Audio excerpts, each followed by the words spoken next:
Bonjour, donc une petite vidéo sur la boîte de vitesse là, pour MX5 NB, NBFL, NA.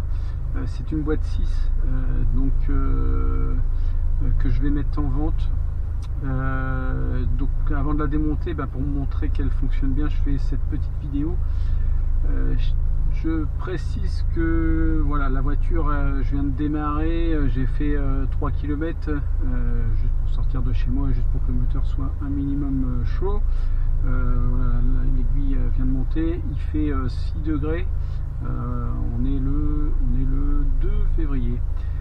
Voilà, j'espère que j'aurai assez de batterie et que vous m'entendez bien. Je suis pas trop habitué à faire ce genre de vidéo, donc il y a des photos, il y aura des photos pour l'annonce, etc. La boîte est très propre. J'avais changé la bague du pied de levier, donc il n'y a aucun jeu dans le levier. Il est vraiment très agréable. Il y a les joints SPI, donc d'entrée et sortie de boîte, ont été changés. Et le petit soufflet au pied du levier aussi est neuf, quoi. Voilà, moi j'ai fait 6000 km avec, peut-être un tout petit peu plus, je vais regarder. Ouais, même pas, parce que je l'ai monté à 68 000, je suis à 74 800, 6800 km. Voilà, donc c'est une boîte 6 provenant d'une NBFL. Moi quand je l'ai acheté, on m'a dit qu'elle avait 120 000 km, mais je peux pas j'ai rien pour le prouver, et donc moi j'ai fait 6000 km de plus, donc elle aurait 126 000 km.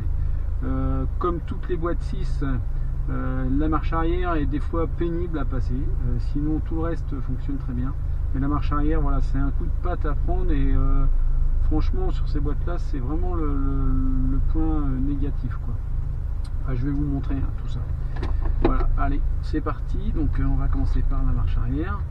Alors moi je mets la 5e avant, en fait, je suis même pas sûr qu'elle soit passée là. Si, elle est passée. Voilà.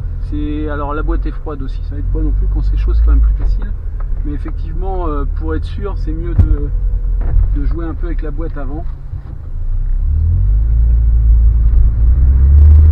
Première, deuxième. Alors vous pouvez voir, il n'y a pas du tout de jeu dans le levier, hein. Quand une vitesse est enquille, c'est vraiment on sent que ça verrouille bien. Franchement au niveau ressenti c'est vraiment top.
Pas trop la route, mais c'est plutôt volontaire pour vous montrer le levier. Voilà, je repère première.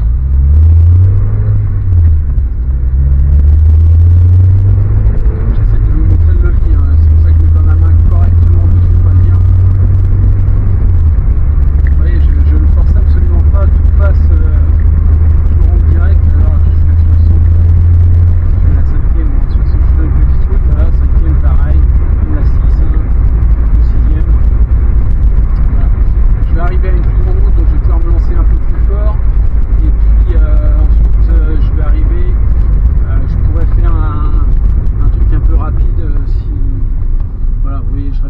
les rapports, tout, je sais pas, vous entendez sûrement rien.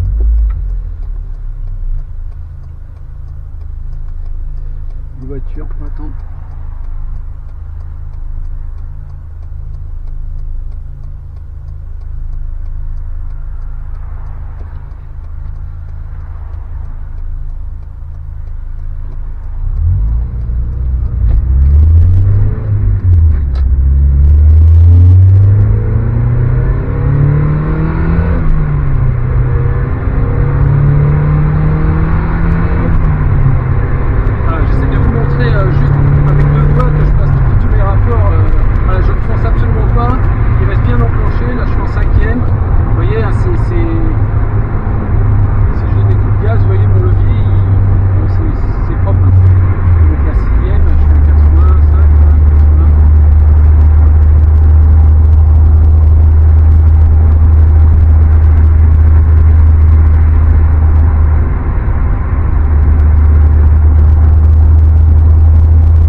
Des fois, voilà, je suis arrêté. Donc, le plus chiant avec ces boîtes-là, c'est quand on est sur un parking très plat ou dans son garage et qu'on va mettre la marche arrière. Et là, il n'y a pas moyen de faire bouger la voiture en fait. Parce que des fois, les dents, elles sont. Voilà, on essaie de la passer et puis on n'est pas en face. Donc en fait, le fait d'avancer un tout petit peu, pof, les dents se mettent en face et ça passe tout seul. Donc c'est là où c'est pénible. Là, j'ai un tout petit peu de pente, donc voilà, si je recule, normalement. Voilà. Vous voyez là, elle passe du premier coup. Sinon, l'autre astuce, c'est moi je mets la 5e avant souvent, parce que la 5e c'est la même fourchette. Voilà. On sent bien quand on passe la 5e, on sent bien derrière, on sent mieux le passage. Voilà, là je sais qu'elle est passée. C'est une connerie, ça se trouve. Pourquoi je vais la changer cette boîte? Elle marche super bien. Voilà, donc je peux vous refaire encore une marche arrière. C'est le point noir de ces boîtes. Alors là, je n'ai pas mis la 5e avant. C'est vrai que de mettre la 5e, voilà, on le sent mieux. Juste après avoir mis la 5e, on sent mieux l'enclenchement de la marche arrière, parce que c'est sur le même axe que la 5e. Alors il y en a qui disaient mettre la 3e, mais j'ai regardé et c'est vraiment la 3 qu'il faut mettre. Donc voilà, écoutez, je vais encore faire un petit départ, enfin un petit départ, 2 km même pas là, avant de retourner à la maison, et puis je vais commencer à la démonter certainement aujourd'hui. Voilà. Là encore une fois, je vous remontre, regardez, avec un doigt là, je passe à 4, c'est top quoi. Allez, la 5, regardez, hop, je décale, tac. Voilà. Volontairement, je mets mal ma main pour essayer, j'espère que vous voyez le levier. Mais ça passe les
moi c'est ce que j'ai mis. Alors c'est le plus long, ça peut paraître étonnant que j'en sois content, mais en fait ça fait que les 5 premiers rapports sont quand même plus courts que la boîte 5, et la 6e est un peu plus longue que la 5e avec une boîte 5. Donc en fait ça me fait une voiture pour rouler tous les jours, et puis me faire plaisir quand il faut. Voilà, allez, à plus.